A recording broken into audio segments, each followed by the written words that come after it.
And the thing is about these tuk-tuks or these vehicles, again, I don't know what else to call them, is they're built for small people. So I'm in it and I look out and I can't see everything that I should be able to see. Like I can't properly see oncoming traffic because I can only see the roof of the vehicle I'm in. And I'm like panicking. I'm like, sweetheart, this isn't safe. I'm like, they can't see oncoming traffic. And he tugs my shoulder and he's like, lean down. He's like, lean down to his height. And I'm like, oh, and then everything. But I just at this moment of panic, I was like, we're gonna crash. And he's like, no. It's like, you're just too tall. Welcome to the Where Have You Been podcast. I'm your host, Bill Ream, and each week on the pod, I have conversations with incredible guests from all walks of life.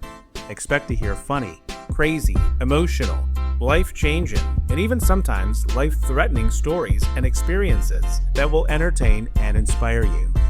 As always, I appreciate your likes, subscriptions, ratings, and reviews wherever you are listening.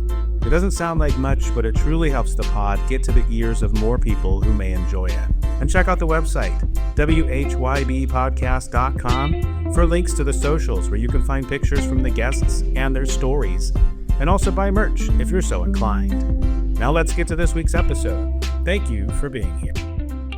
All right, welcome into another episode of the Where Have You Been podcast. Thank you for hanging out with us. Of course, I'm your host, Bill Ream, and every week, I'm bringing you some fantastic guests, and this week is no different. This week, I have a true entrepreneur and somebody who I'm really, really excited to have her tell you about her project that she's working on. I'll call it a project, but however you want to lay that out for us, it's really cool, and it's something that I think most of my listeners will enjoy once we get this thing going. I have Deejay on the show today, and if you would be so kind as to introduce yourself. Deejay, welcome to the show, and who are you? Oh, Bill, thank you so much. I'm excited to be here. I'm a traveler turned entrepreneur, enthusiast for life, and I'm really excited to not only share my travel stories with you, but also talk about how my travel stories led to Map to Moments and how I feel like I'm going to influence and change the world of travel for everyone who's excited about it and loves doing it. Thank you so much for having me on, Bill. Of course. And can we jump right into that a little bit? And at least starting off with what is Maps to Moments? And so what is your vision for that? And then, of course, obviously, if you want to kind of go into how it kind of came about for you, that's absolutely go for it. Oh, perfect. So yeah, I'll give a quick plug and then I'll start talking about my travel journey and talk about it again at the end because I feel like people will see how I came to it. So Map to Moments is going to be a travel coordination platform. We're here to help get all those little details on the same place. We'll help you share your trips with your friends and share your trips with loved ones, maybe people not going on the trip who want to keep track of you. That's what it will be. And how I kind of came to the idea of Map to Moments, I would say, was definitely a lifetime journey. I started traveling in earnest and around right after college, actually, because my mother gave me an ultimatum. She was like, you can go travel the world. I know that's what you want to do, but you first have to give me a college degree. And I was like, okay. So I graduated college. I literally picked what I thought would be the fastest degree. So I have a degree in theater. I graduated with that, ran off the stage, handed it to my mother, and was like, bye. Went to Alaska. Yeah, exactly. Nice. 3 days later, I was in Alaska for about, I think 2 weeks. And then I realized, I was like, oh my gosh, I need a travel wingman. I had mostly grown up in a religious family. I had, for the most part, lived in 2 main places. My parents moved when I went to high school.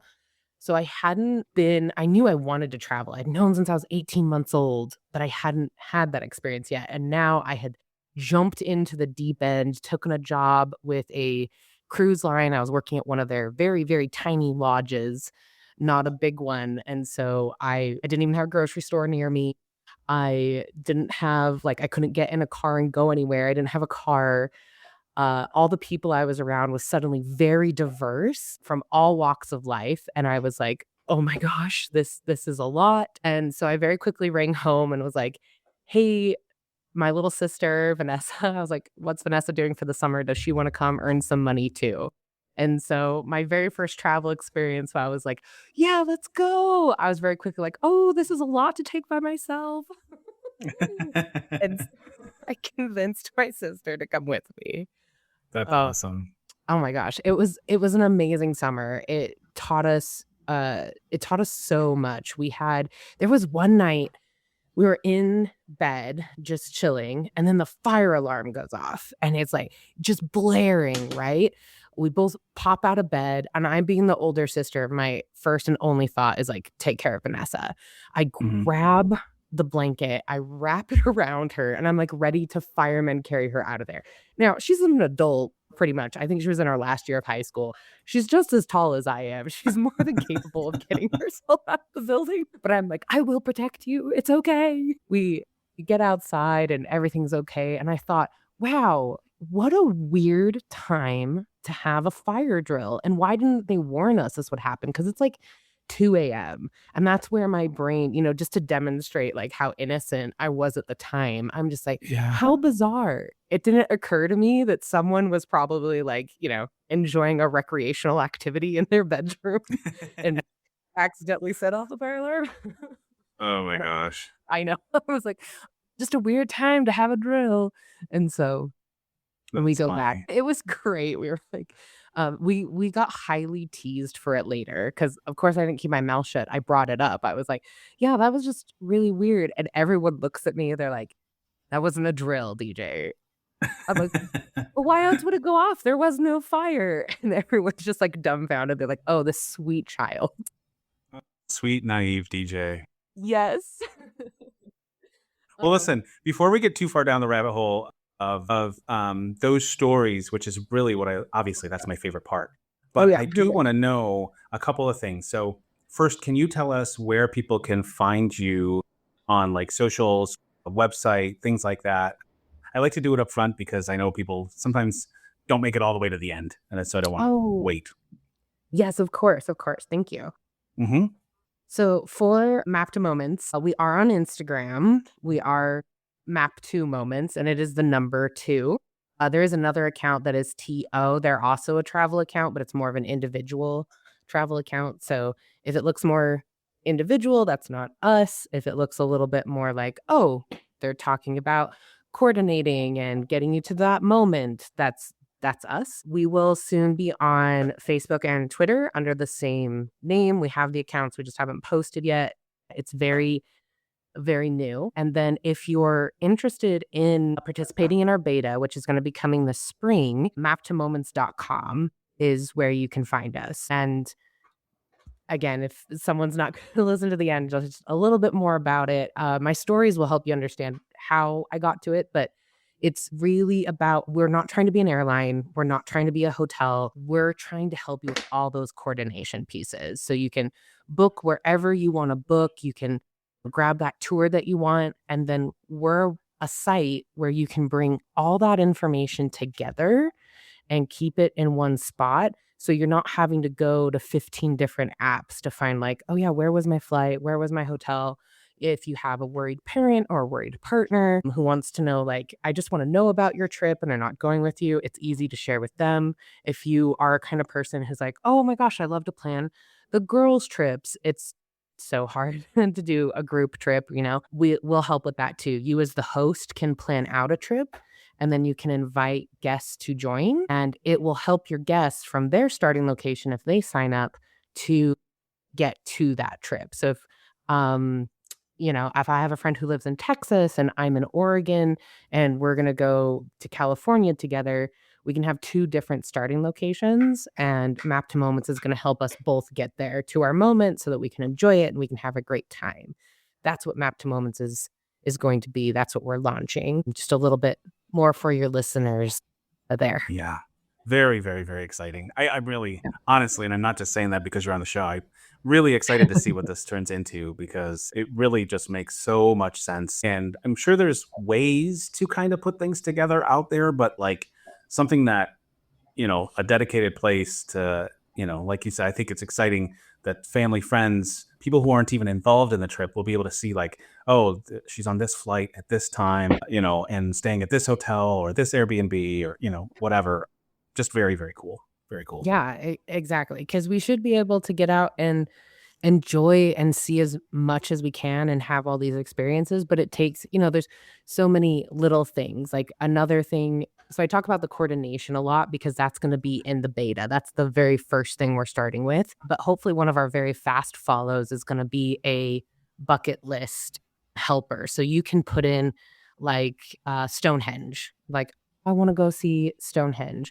A lot of people they don't think it's in England. They think it's in a different area. And so they actually don't realize, or they'll go to, I know someone who thought it was in Scotland. They're like, well, I went to Mhm. Scotland and thought I could see Stonehenge. And you're like, oh, actually, it's not there. So you can put in those kind of items. And then when you're planning a trip, like say you're planning a trip to England, it'll flag and be like, hey, you have this on your bucket list. FYI, that's really close. Like you could do this on your trip.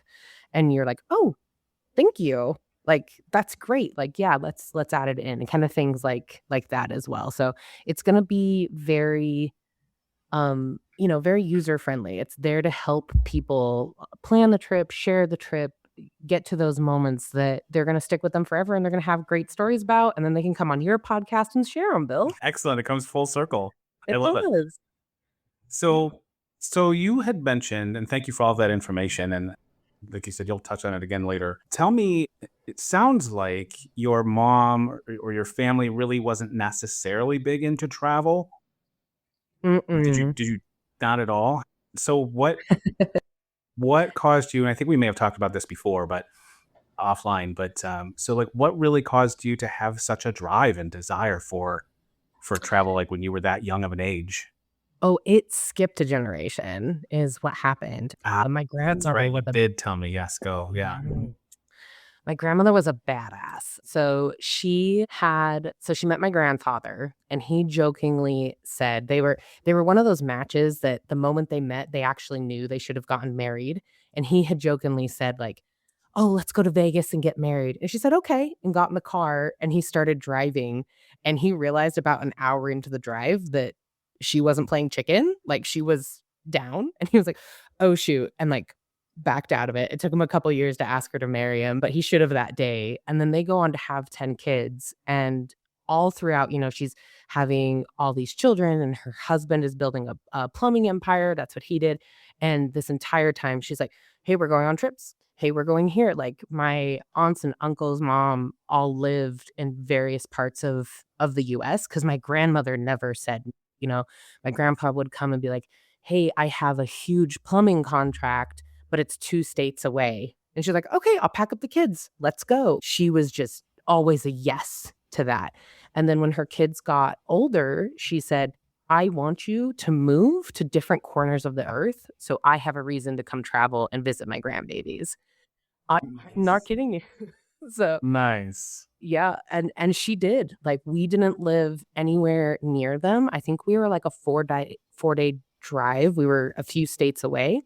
Every summer, she came and saw us. She, like, basically did a trip around the country, and then I had some cousins who went and lived in Australia, which later inspired me to move to Australia, but when they moved there, she's like, "Nope, I I have to go see them. Like, just because 'cause they're in Australia doesn't mean I'm not gonna go visit my grandbabies." So I definitely got it from her 100%.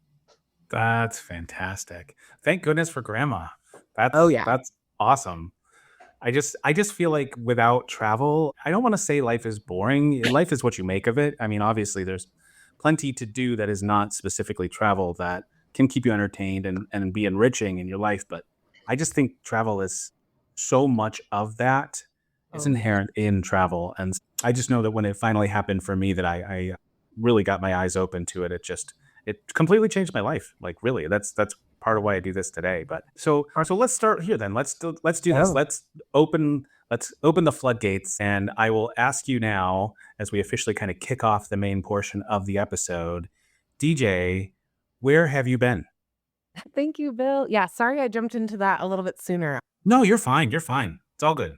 Perfect. For the listeners, I had told Bill just before we started, I was like, "I'm so excited. I have so many stories." I didn't realize I should, do an intro first. I was just No, not at all. No, we did. It always happens. It always happens. So no worries. awesome. So all over, Alaska was my first big exposure. It taught me so much. And I would say, the people really teach you a lot. We had the opportunity to, so everyone working at this lodge had the opportunity to go on all the tours they want. They had the opportunity to make friends with locals. But I feel like a lot of them kind of sat on their phones or sat on the computers and complained that there was nothing to do. And just thank goodness for my sister and I, and always being curious, and we made really good friends with a local. His name was Kyle, and he would take us to Valdez, which was about a 2-hour drive away. And we ended up buying longboards there. So they're like skateboards, but longer, a bit easier to navigate. And we would longboard all over Valdez. I just have these great memories of like slightly rainy days or overcast days, and you can hear the wildlife going crazy and just like pumping your foot on the dock and the of the boards of the boardwalk, going under us, and just laughing and having a great time, and just feeling like we had all the power of the world in this new space. And then talking to people who lived in Valdez all year round and being like, "What is winter really like? What do you do?" I remember being blown away by the spirit of these people and their grit, and just how they were like, "This means so much to me." And I was like, "It doesn't mean that to me, but I love being here. I have such good memories." I do know we're going to go back. My sister and I are now both married, and we're working on making plans to take our husbands back because it meant so much to us. We also want to visit our friend again, and we kept, for any of your listeners who travel, I highly, highly recommend a travel journal. Write things down, keep your phone for photos, take pictures of them, print them off, put them in your journal. I'm so glad I did that, but I learned to do that later. And when we were in Alaska, we had sketchbooks that we took everywhere, and I still have mine. And it's just sketches of various places of Alaska, and that was, just the best part of it for me. And then getting to know, like I'd said, like getting to know the people we just didn't keep our mouths shut. We talked to everyone, we got to know everybody. And I remember at one point we were taking, because we're working at a lodge, so we're taking a very heavy glass of water. I think there was like 20 people or so. It was a really big group, and they had moved all the tables together. And someone had decided it was a good idea to put all the water glasses on a really big serving tray. And my sister was navigating it, and she dropped it. And we're like, "It's okay. Let's clean it up." And someone went to make a comment about it. Someone who didn't know us. It was a guest of the hotel. And very quickly, like, many of the staff members were like, "Hey, it's okay. Let's not do that." Like, they just stood up for us, They were just like, "This happens. It's all right. You're okay." And like shut it down so quickly, where it could have been like a very embarrassing time or a very negative time.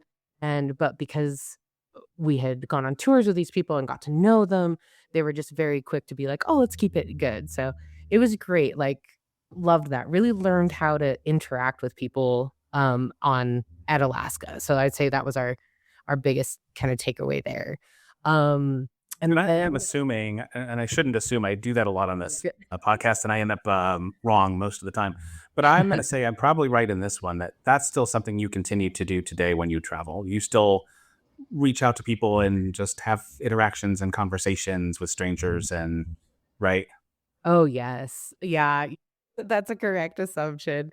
I've, um in particular, when I'm in another country, so I think this happened in Singapore. So this was much more recent, a couple years ago.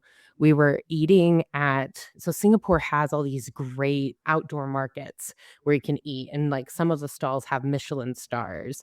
And of course, we were like, "Well, that's where we're going to eat. We're going to enjoy this." And we're trying to pick what we want. And then I heard someone speaking with an American accent. And I just turned, I was like, "Who is that?" let's talk to them. Because I was like, well, we have the same accent. Let's talk. And my partner at the time was like, do you know them? I was like, no. He's like, why are you talking to them? Well, because I'm pretty sure they're American. He's like, that's like such a weird reason to talk to someone. I'm like, I don't think so. No. Bounced over. Yeah, And why not? yeah, exactly. And I say hi and I'm like, hey, I'm DJ. This is where I'm from. Like, are you from the States? I think they actually ended up being from Canada. Their accent sounded very similar. But we had dinner with them that night and we got to know them and it was great. I loved it. Nice. Yeah, I love stuff like that. That's awesome. Yeah. And so that led to that's always been something that I've done really, really well. So after Alaska, I went home for I think only a week, basically to like change my clothes. And then I got on a plane to Australia. I lined Did up. you wear the same outfit the whole time you were in Alaska? Oh yes, totally. And I know what you meant. I know what you meant. Yeah. I had just picked up a lot of heavy because even though this is an interesting thing about Alaska that I think people who don't realize haven't been there. So yes, part of the year it's like really, really dark and really, really cold. But then the other part of the year, it's actually pretty warm. But they have all this snow melting, and oh my goodness, do they have mosquitoes? Like nowhere in the world, I think, has mosquitoes like Alaska has mosquitoes. It's just intense. So their clothes are interesting because they're breathable because it's warm. You don't wanna wear something where you're gonna get really hot, but you also don't wanna get bitten to death. And so I've never it's like the items of clothing I had ended up buying there, like, I haven't really had to use again because I haven't had to fend off so many mosquitoes in my life, and it's just interesting. So it's like a special material. It doesn't allow like the stinger thing or the bite to go Yeah. through it. Oh, Yeah. They were very different. In particular where we bought them, because I would say we did go to a particular shop in Valdez to shop, and that was our friend Kyle, like, had recommended that. He was like, "Yeah, this is where you wanna buy stuff." I need to buy So some Alaskan clothes for like camping. yes, they're definitely great. I keep them for camping, actually. Um, yeah. And so I went by myself to Australia. And I went to Australia because, as mentioned, I had cousins who had lived there before. They had lived there 4 years. And I was like, I want to check out Australia because they had had such a good time when they were there. So you had to And have been planning while you were still in Alaska. If you were only back in mhm, the continental states for about a week. yep. Yeah, okay. I'm guessing you probably got a lot of advice from them as well. Oh, I had been planning this since I was in college. Again, I had made that promise to my mom that I would get my degree. Um, and mostly because neither my mom nor my dad had a degree, and I did watch them go through I was entering high school when 2008 happened, and I saw them struggle to, kind of keep everything afloat, and my dad had just talked about how not having that degree, like, he worried he had set everyone back. So, there's that kind of pressure, but the whole time through college, again, I went after theater. Like there wasn't much of a plan. I was just like, I'll have a degree. It'll be great. But my eyes and my heart and everything was just on how do I travel? How do I travel? So I had known about these kind of backpacking jobs essentially is kind of what they were almost a year before I had like even applied to go to them. Like I had been planning this for a while. Okay, Yeah. that's cool. And oh yeah, I loved it. And so I get over to Australia and there I'm not staying on main Australia. I'm going to an island called Tasmania, which is a wonderful island. It's really, really cool. Definitely has its I own culture going I on. just Yeah. recently watched a video with a couple that were on that island, and it looked beautiful. And then, literally just today, because as you know, actually by the time this airs, I'll be back. But I'm going to New Mhm. Zealand, and Yay. it's not that far away. So I was actually just looking at a map today, just kind of scouting out where I'm going to be, and I kind of zoomed out, whatever, and then there it was. So yeah, it's Yeah. just funny that I was just checking out Tasmania today. I'm so glad to hear that. It's amazing, and it's definitely if you have the time, it's worth the stop. They have a kind of like a farmer's market or a maker's market every weekend in Hobart, which is the main if you fly in, you're gonna fly into Hobart. I think if you take the ferry as well, because there is a ferry that goes between the 2, you're also in Hobart. So I think kind of any way you enter, you end up in Hobart. And it's just a great market. You know, I bought hats for my brothers there. I bought candles there. They have a lovely lip balm that I ran out of about 2 years ago that I had bought like a as big as I could jar of it and as many jars as I could to bring home. That's all like local there. So would totally recommend that. It's also just filled with parks and a ton of history because as you know, Australia, or if you don't, Australia was a penal colony. So they had a lot of prisoners there in Tasmania. So Australia itself already the British are sending over, "Hey, let's, send some of the prisoners over." And then they were like, "Well, we have some of the worst." And so they're like, "Oh, send them to Tasmania." And it's just so rich with history of these prisoners and how a lot of them escaped because the conditions that they were kept in were awful, truly awful. And so they were like, "Oh, we got to get out of here."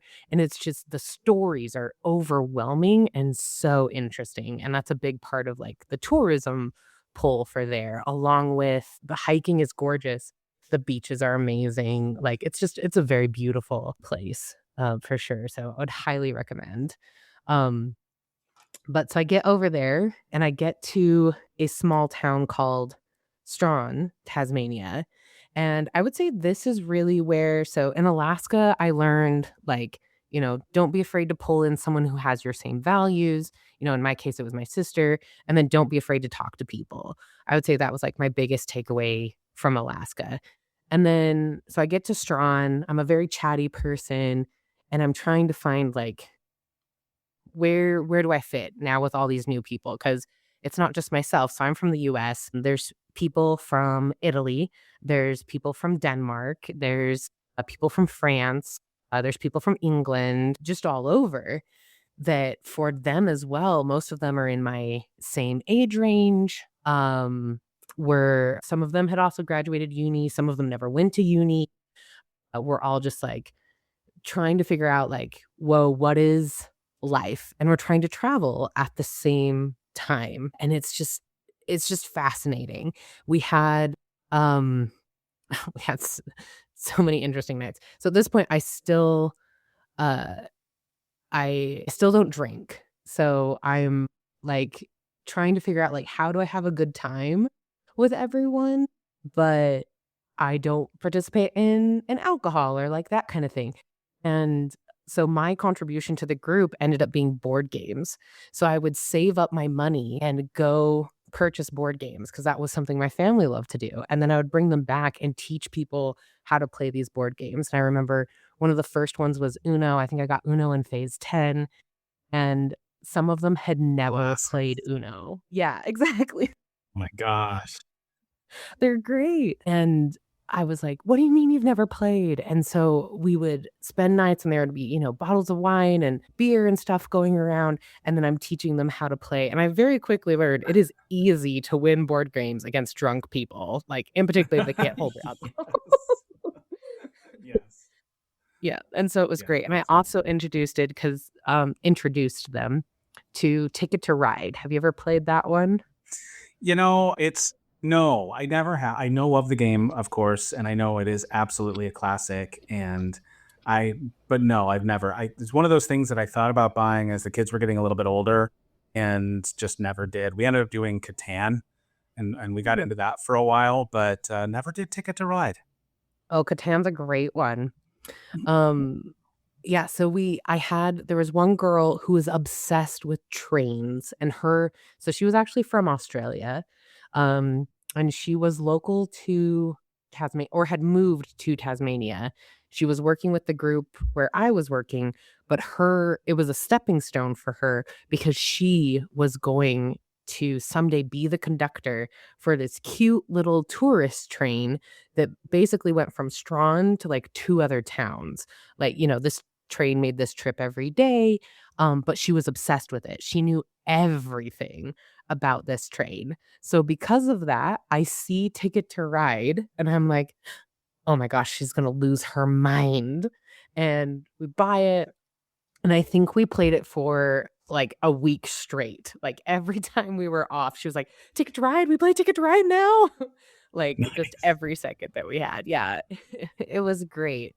Um, so I made a lot of friends there as well, and one of the friends that I made, he didn't play, games with us quite as much, was actually the manager there in Strawn, and he and I had, I would say, like, a lot more intellectual relationship. Like, he would always bring up interesting questions and get me thinking about things. So I worked on a boat that would go out and do tours of the river.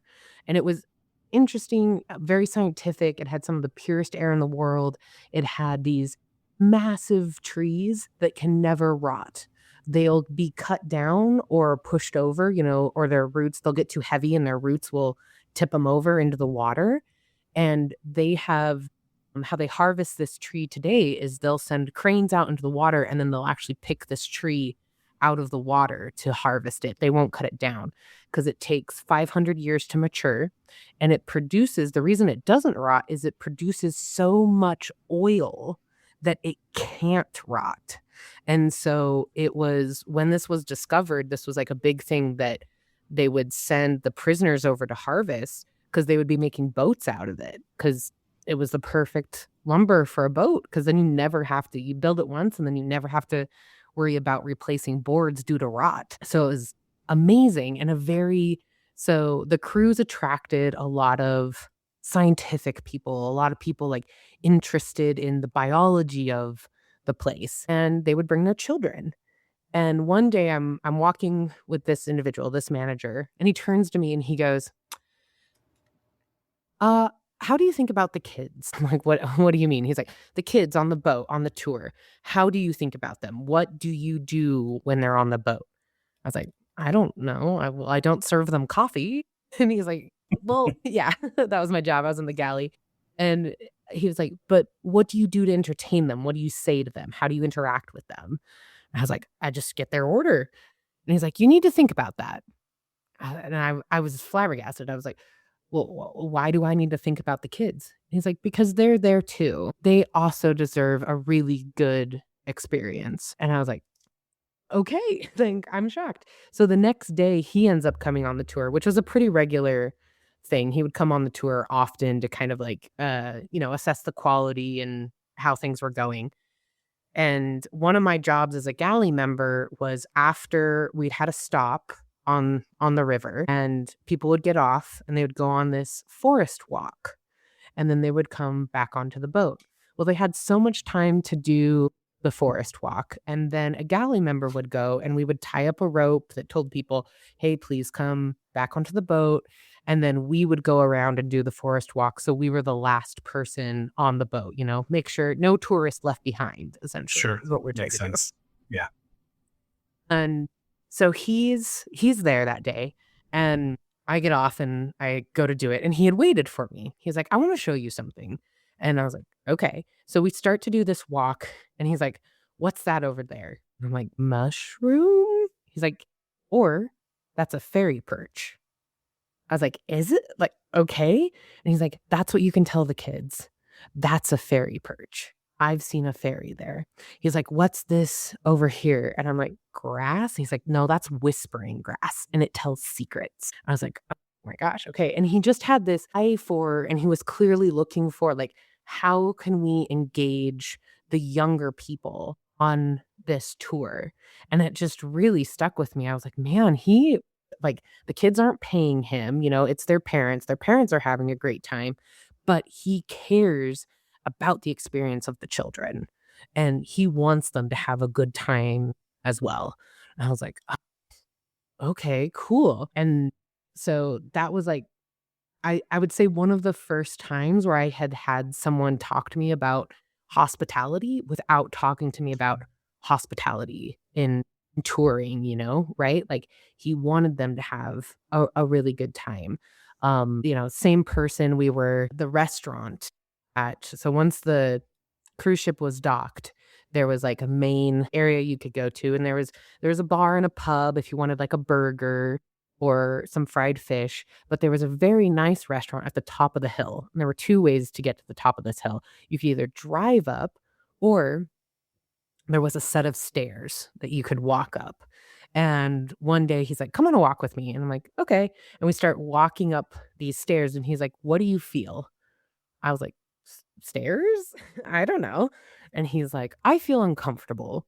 I'm like, "How come?" And he like wiggles and kind of stomps, and the stair go eek, eek, eek, eek. Not a lot, not to the point where you're like, "Oh my gosh, this is gonna fall over," but to a little bit. And he's like, "This is the kind of thing. This isn't okay. This we need to make better."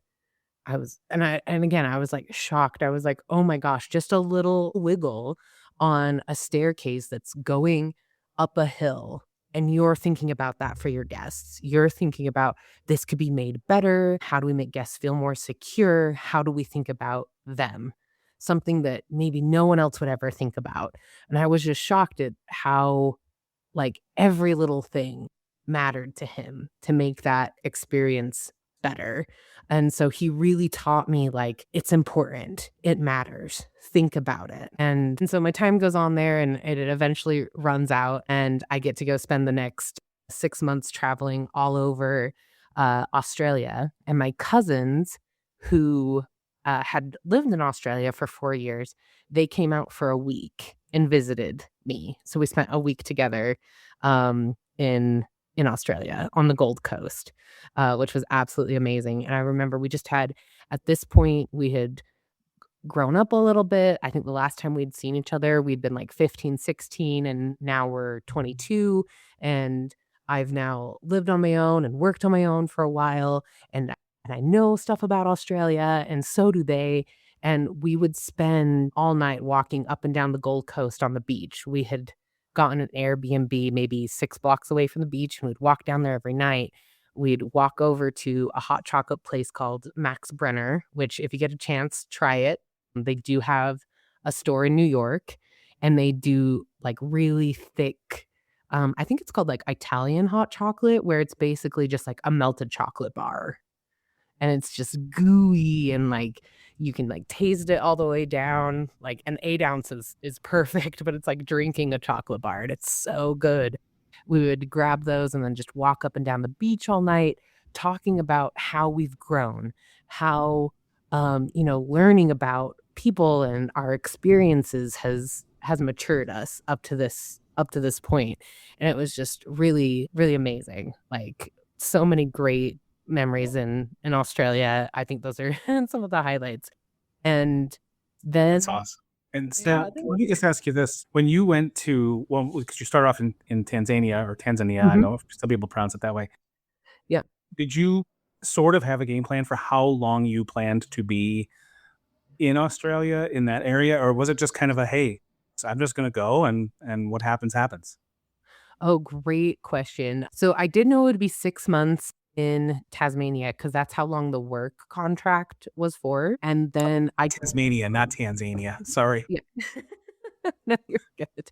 And then I knew my visa was still good for another 6 months. I could have gone, and some people did. They went straight home after. They're like, "Yep, I finished working, I'm going home." Other people were like, "Oh, I'm gonna go find another job." And I was like, "I'm gonna go see as much of Australia as I could." And I did. So when I went and saw my cousins, I did run out of money. I had definitely spent way too much, and I realized, All that, oh, it was all that lip balm stuff. it was. You're not Yeah. wrong.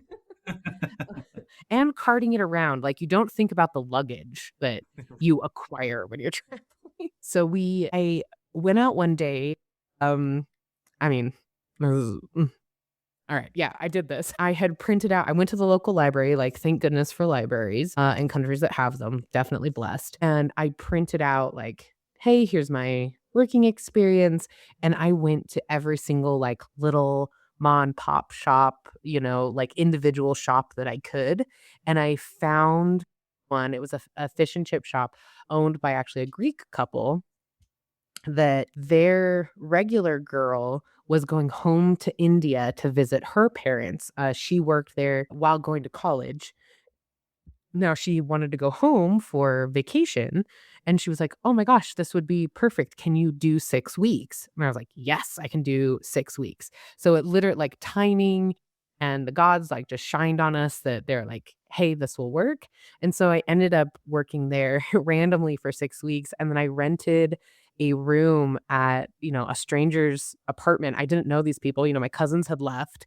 I can't afford a full Airbnb by myself. So I rent a room from a stranger for $100 a week. And I'm just like, "Yep, this is going great. It's awesome." And in that 6 weeks, again, made a lot of friends. Like, I didn't stay home.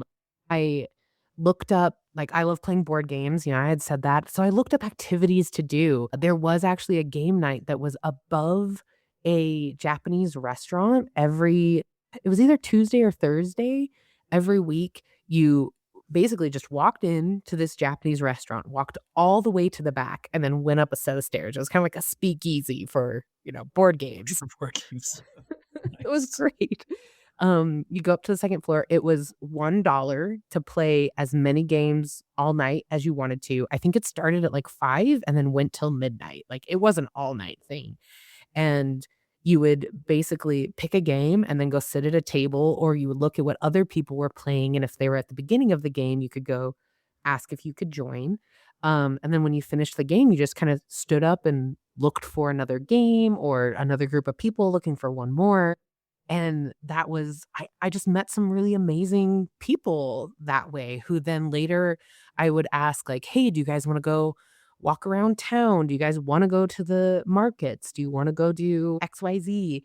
And every event that was out there, like, I was constantly on the internet looking for, like, what's free, what can I do? Because I'm, like, scrapping together money at this point, but I'm like, "Oh, I have to do this." Well, I was saving up to go see the Great Barrier Reef because I knew I wasn't going to leave Australia until I saw that. So, yeah, all of my activities on the Gold Coast needed to be free in that 6 weeks so that I could afford to fly to Cairns and go to the Great Barrier Reef, which I actually managed to coordinate that with friends that I had met in Strawn.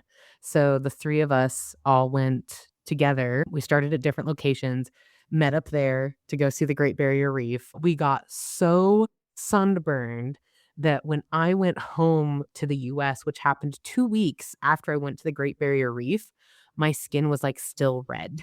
Like, Oh my my god. my mom was like, "Oh my gosh, I'm impressed you don't have blisters." It was so intense. So, definitely, like, use the provided sunscreen that they have for you and use it often.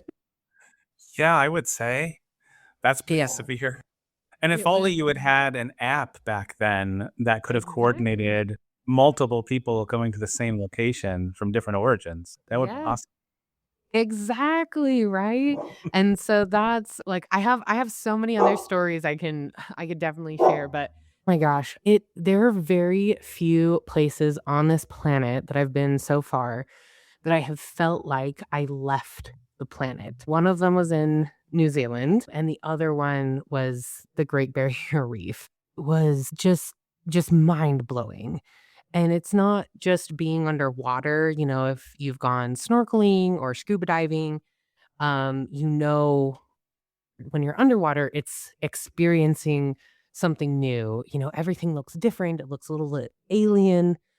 But in the Great Barrier Reef, there's just so much of it. It's so vast that you're like, your brain has, or at least mine had a hard time saying, "Hey, we're still on the planet Earth." Um, it just felt otherworldly and exciting, and I was so disappointed when we had to go in. So the tour we were on, they feed you on the boat, and you have the option to either, like, sit on the boat and eat or go and do some more snorkeling. And they weren't really giving us food. Well, they didn't want to serve the food in between going to the different spots because they didn't want it sliding everywhere or people spilling their plates.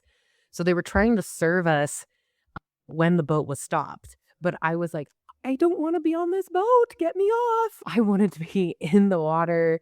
I just there was so much the clams, I'm remembering the clams were so massive and just so new to me. I had never seen anything that big.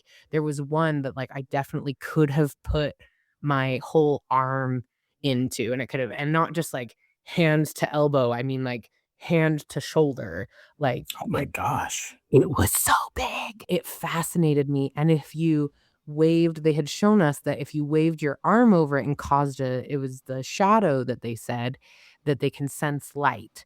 And so when they sensed that the light had changed, that's when they started to close. And they don't close quickly. I mean, you definitely don't want your arm in it when it closes because it will crush you, but it closes kind of slowly. And there was one I probably sat for 3 to 5 minutes just looking at this one clam because I was fascinated by it. There's tons of nurse sharks, that are all around in the reef. Very gentle. They really, like any mother, they'll get protective of their babies, so don't go near their babies. But for the most part, they just chill on the bottom and are really, like, calm. And I would go and, like, be swimming and then just kind of swim maybe about 5 to 7 feet away from them, like, I'm holding my breath, I'm down, I'm under, so I'm not gonna stay there a super long time, like, only 30 seconds or so, but I would love to, like, dive down and then kinda be parallel to it or parallel but up kitty corner, I guess, and just watching this animal, do its thing. There were turtles as well, there was quite a few rules with the turtles, which is understandable, like, you don't wanna touch them, you don't wanna swim over the top of them, and they were interesting to see. I would say I think there were just too many people for me to enjoy them properly, so I kind of left I saw them, but I, for the most part, left them alone. I was very fascinated by there was jellyfish, which you had to be careful of because it definitely stung you. In fact, my one of my friends accidentally got a jellyfish around their ear, and it swole up like cauliflower. I felt so bad. He was in so much pain. He had a And there sunburn? wasn't No, I'm just kidding. yeah, and sunburned, actually, yeah, on top of that. We felt so bad, we were like, "Oh, no." But watching them move and watching the coral move in right there in front of you, like, it's like a heartbeat of the ocean. Yeah, highly recommend, like, just do it. My words are failing what that experience was. That's amazing. And I've seen like videos of people bringing cameras underwater, and you can kind of see there's so much life under there. Oh, yes. But I'm sure it's obviously like anything else, it doesn't do justice to actually seeing Mm-mm. something like that in person. So, but that's amazing. I'm not an underwater person. I'm not a swimmer per se, but I can appreciate that though. Oh, yeah. I say definitely worth it. They do have tours where you're in a bit more of a boat setting, like a boat with a glass bottom or something, so there's options for all. I would Nice. not miss Well, out on I'll keep that in mind if I'm there next year. So that's awesome. yeah, I don't mind I both. I just don't swim. Totally understandable. Yeah, and then the other place where I felt like I was out of this world is, and you'll be going there soon, New Zealand. Hmm. Yeah, I don't know if you'll be on this island, but there's a place called Queenstown, and then a little town called Glenarchy that's not too far away from Queenstown. Like, I think it's 30 minutes or maybe 45 minutes of a drive. Yeah, That that's partway down the South Island, I believe, right? Yes, I think so. Yeah, and I think we're probably going to be on the North Island the whole time, but Oh, okay. we'll see. If you get a chance to go over or any of your listeners get a chance to go over, uh, that drive from Queenstown to Glenarchy, plan to take your time. I would recommend going on a sunny day. I'm not sure what it's like on a cloudy day. And do not be afraid to stop, like, at there's tons of little coves. I remember Bob's Cove was one of them where we stopped. Um it feels fictional. I mean, so much of New Zealand already feels fictional, but that drive in particular is like stepping into a fantasy book, and the coves are just little nuggets ready to be explored, and I swear there's flowers that grow there that don't grow anywhere else, and I'd swear the birds sound different, and it's just the water hits you different. Like, I have photos on my phone that I'll go and look at, and they just make me happy, and it's just photos of the water. It's so beautiful, and it is ranked one of the top 10 most beautiful drives in the world. I haven't been everywhere in the world yet, but I totally agree with that ranking. So take your time. And Glenorchy is a cute little town. You know, so much of New Zealand has tours for Lord of the Rings stuff, very well known for that. Glenorchy is no different. I believe they had a horseback riding tour. I believe the marshes or part of the marshes may have been over there. I think it may have been Isengard or maybe Saruman's. I forget. Part of that is over there as well because they filmed in, they kind of did their movie magic to splice things together, so not all the filming locations were, like, exactly in the same spot, Sure. and, but I do remember seeing the marshes, like, a little past, Glenarchy, and just it's not as creepy as it is in the movie because 'cause they've, added smoke and they've made it look really dank, but you're looking it over and you're just like, it feels like this like, you should go horseback riding in it, and you should enjoy it, like, it feels a lot more happier than what's in the movie, but you can still see you're like, "Yep, that's the swamp that they put it in," and it's just so interesting how you'll be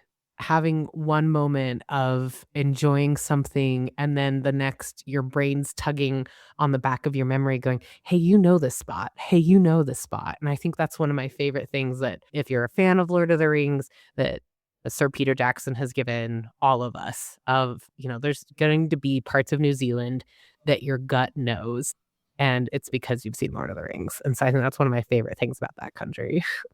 That's very cool. I wonder maybe I should watch the movies before I go. I was never a Lord of the Rings fan. I remember when I was a kid, I read the original book, The Hobbit, which obviously Mm. it's not part of Lord of the Rings, but it's like I don't know if I can't remember if that's a precursor or if it's supposed to be after or a side thing. I don't even remember. But Precursors. but yeah, never got into the Lord of the Rings stuff. Tried to watch the first movie a while back, and I just kind of I think I fell asleep. Am I being blasphemous here? But we're definitely going to the studio where they make a lot of the costumes and all that stuff while we're there. I'm probably not going to go to Hourville, even though we're going to be near it. I just Mhm. again, unless I decide to watch the movies, I'd have to probably binge them this weekend. But we'll see. We'll see. I would,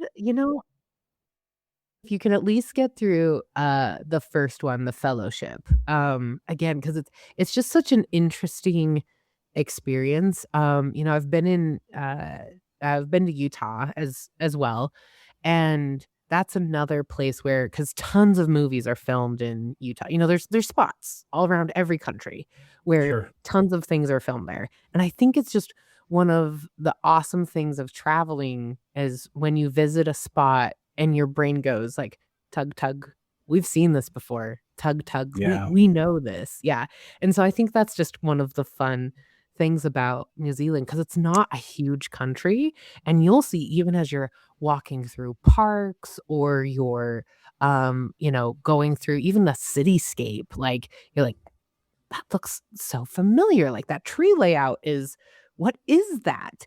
And it's because you've seen it in a movie, and I think that's just one of the really because it's just so much smaller and these movies are so big and they filmed there's almost a part of New Zealand that wasn't in this movie. Right. I think that's just one of the really fun pieces about it. Well, I hope you're sitting down. I'm just going to prove to you right now how smart I am. I Ooh, just came up with the most brilliant idea in the world. I'm going to try to sleep on part of my 15-hour flight from Dallas to Auckland, but I will have plenty of time to watch some movies. So see? why wouldn't I watch the Fellowship of the Rings Of on my flight? there you See, go, yes, and because it's I'm going to smart. New Zealand, they're required to have it on the flight, so there you go. Well, if not, I can find it. I can put it on my iPad or something ahead of time. But yeah, that's a great idea. So For how much time did you spend in New Zealand? 6 months. Excellent. And was that shortly after Australia or totally separate? No, it was about 6 months after Australia. So originally I was actually supposed to go to I had lined up to go to South Korea after Australia because it's kind of Mm. on the way home. I was gonna go teach English. Some things fell apart with that, it happens, like, plans change, but I had already paid, because they're work agencies, but they're also kind of like travel agencies that you book these things through, and I had already paid them, and so I was like, "Well, I can't do Korea now, I can't come teach English, like, what can we do instead?" And they were like, "Well, we can have you go to New Zealand and work at" I believe it's called Furakoho, if I remember correctly. I may be saying that wrong. Their spelling is wild, like, look at how they spell things in New Zealand, and Oh particularly yeah, random words. I've definitely seen. There's so much that reminds me of like Native American type of like Mhm. that sort of yeah. But it's interesting. It's so fun, and try to learn the words, like, ask people. That's a great way to start a conversation with a local, is asking them, "How do I properly pronounce this?" Mm. Because they get excited, they get to share their tongue with you. So that's a great way to start a conversation. Highly recommend it. So I went over there and worked for several months, and I mean, working there was fine. It was a lodge that catered to more wealthy people. And I definitely figured out for me, if you have people who are like, yes, I want to get into this like traveling and touring kind of lifestyle, like try it out and listen to yourself when it's like, "Oh, yeah, this isn't for me," because I went from Alaska, which was a lot more, every walk of life kind of in there. There was some sketchy stuff going on, fire alarms are being set off, to working on a boat. I was working on a cruise. And again, people from all around the world, working with people from Italy and Germany. And we had a ton of different languages going on and definitely still a ton of different customs. And it was great. And I loved that kind of feel. It was a very upper class working lodge is where I was. There were still people from all over the world, but you definitely experienced like a little bit of classism. Like if you couldn't speak English really well, they definitely had you in like a cleaning position. They definitely, people who looked a certain way did certain jobs. It didn't matter that that wasn't their skill set or that wasn't what they wanted to do. They were like, "Hey, you're gonna do this." So and that was my first time being exposed to that, and I was like, not my favorite. So that's been the only time in my traveling and touring work that I've worked at somewhere that was so fancy. And to be fair, like, this place was serving Supreme Court judges. James Cameron would frequent this place. It's not like we're serving people burgers and fries. We're serving very fancy steaks and extremely fine wines. Like, we're serving wines that are, 500, 1,000, $2,000. And so I get why they were like, "Hey, you need to walk this way, you need to dress this way, this is what you need to say, you need to stand up perfectly straight." But I just figured out very quickly, I was like, "Oh, that's not my I'm not that kind of girl. I'm not Yeah. fine dining." So, but the experience um was not bad. It gave me a look at that. And so I was like, "Okay, good good to know." And yeah, it was a really good time.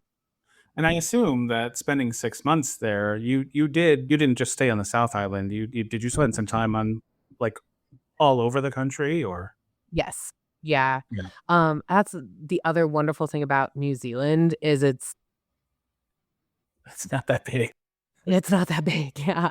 I haven't been to Japan yet, but I have the sneaking feeling in the back of my mind I'm gonna feel the same way about Japan. So I would get on flights all the time. When I had time off, I tried to arrange it so I had about 3 days off at a time, and then I'd be like, "Peace, gone." Really easy to rent a car as well. Driving is an adjustment because you are on the other side of the road for Thank me. you for not saying the wrong side of the road. I Yeah, have no. it's happened and I've slipped up and said it too, but I try to be very careful to not say that because if anything, Mm-mm. in America we drive on the wrong side of the road.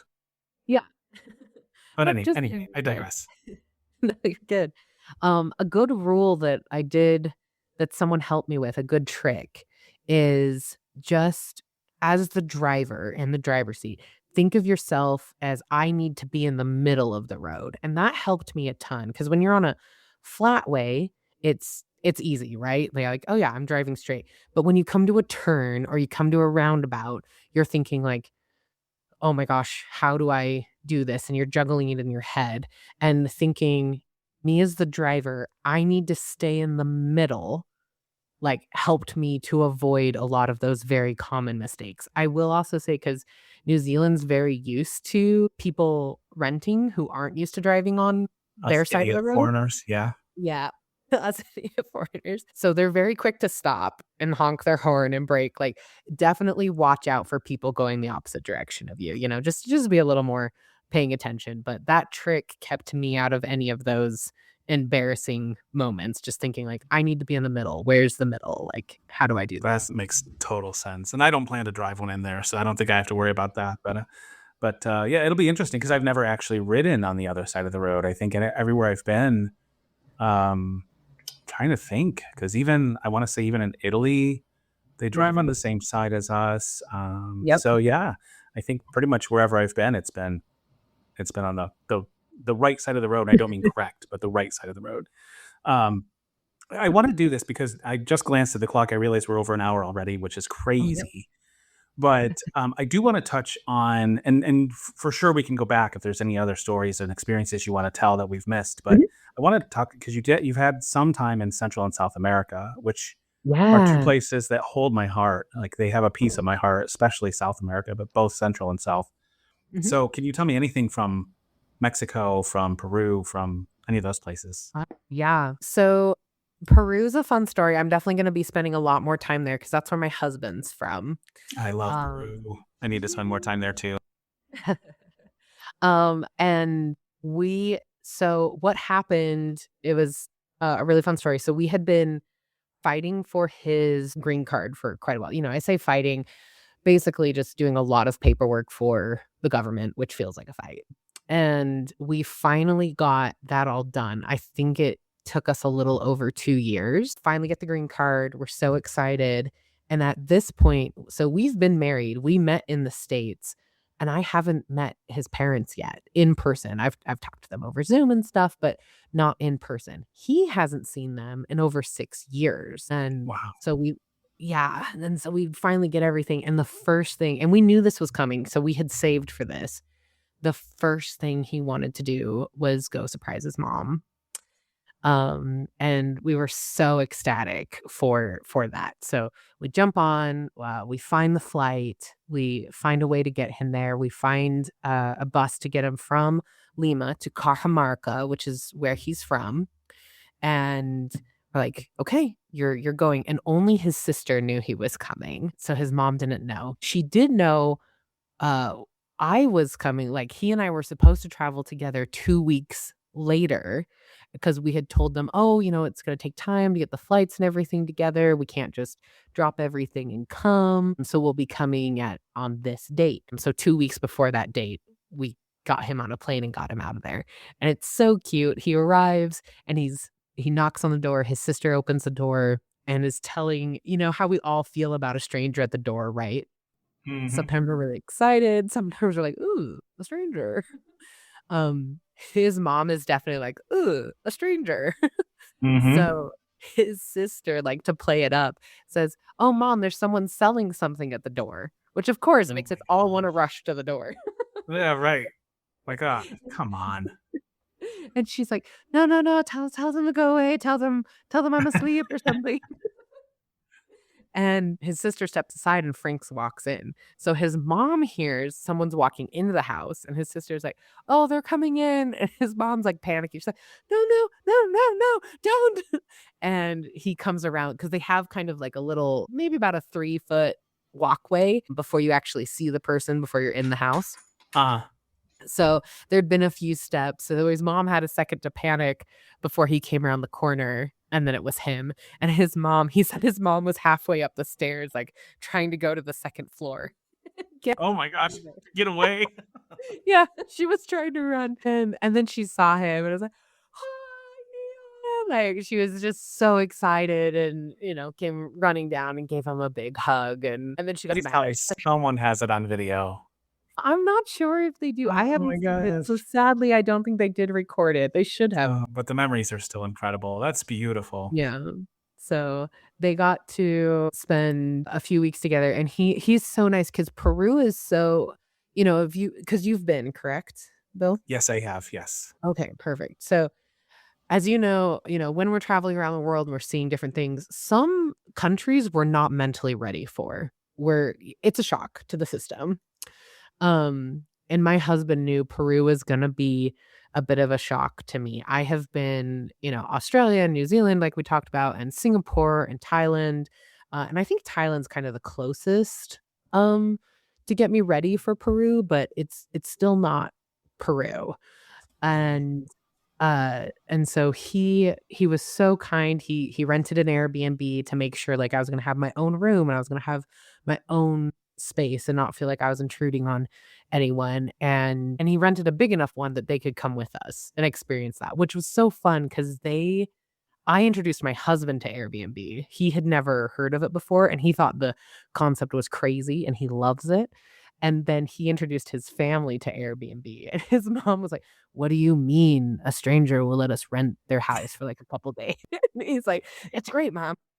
I mean, it's funny because it's such a part of our life now, especially for someone who Mhm. travels, that you don't even give it a second thought anymore. But I mean, I guess if I think back to when Airbnb first started, it was sort of a weird, sort of a foreign concept. Like, this doesn't make sense to me. And now people are letting people, like, loaning out their cars to people and stuff Yeah. too. It's a cool day and age that we're in, let's just say.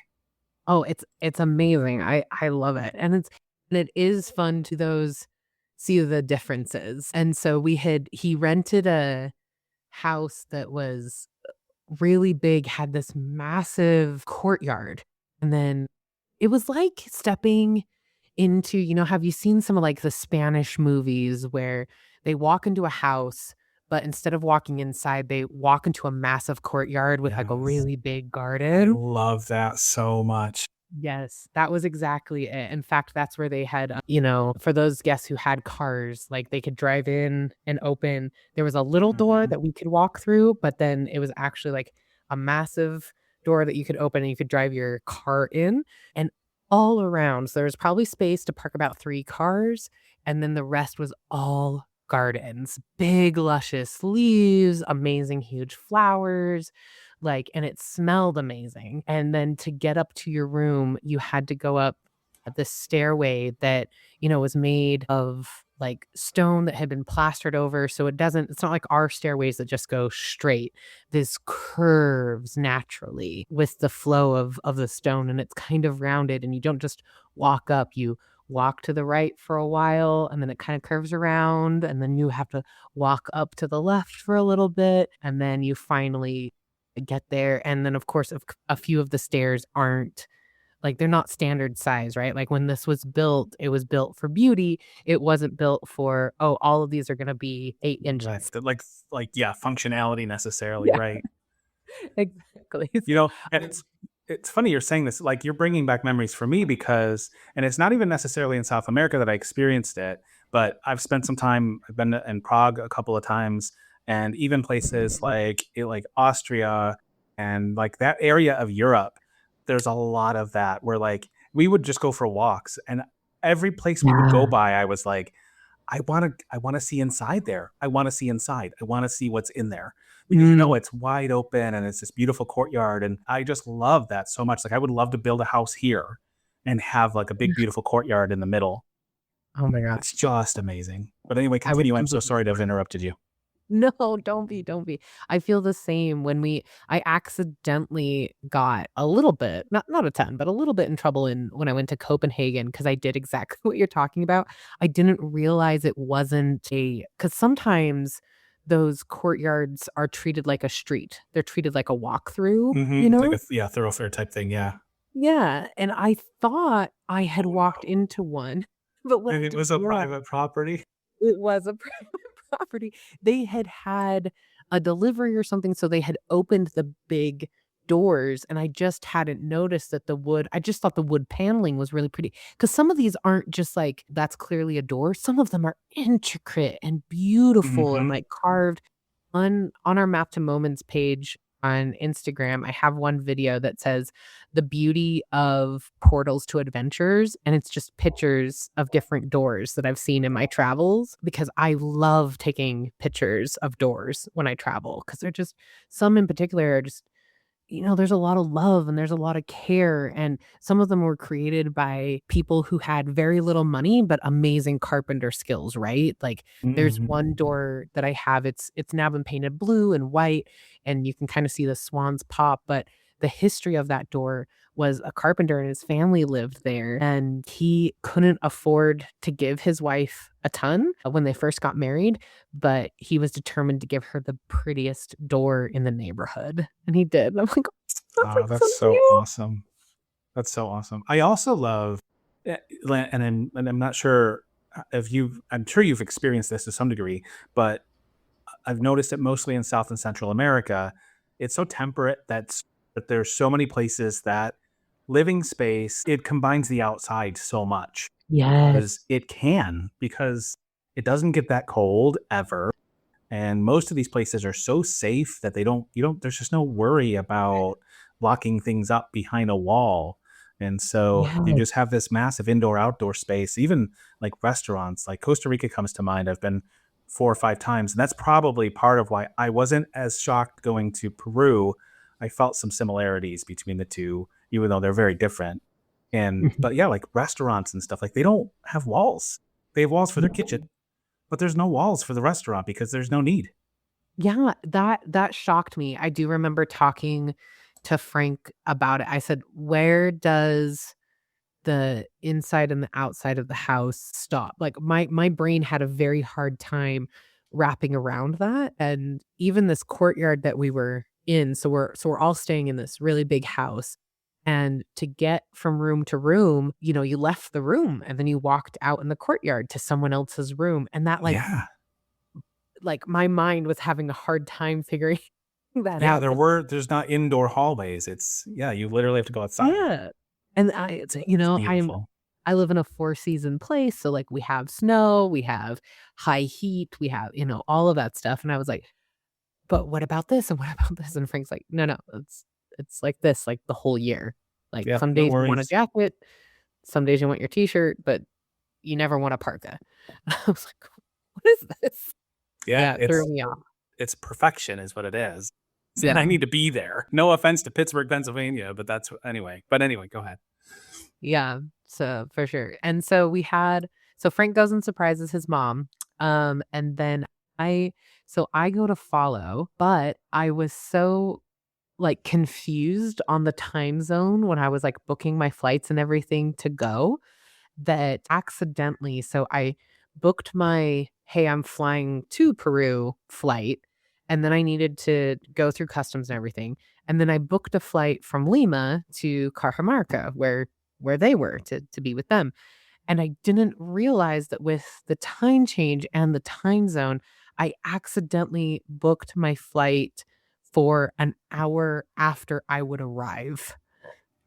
Like, I had just gotten confused. So when I land and I'm sitting there and I'm going through customs and, my husband's texting, he's like, "I'm so excited to see you. I'm gonna see you in, like, 20 minutes." And I'm like, "No, you're gonna see me, like, in 2 hours. What do you mean you're gonna see me in 20 minutes?" And he's like, "Wasn't your flight landing?" And I'm like, "Well, yeah, my first flight landed, but not my second one. Like, I haven't even got through customs yet."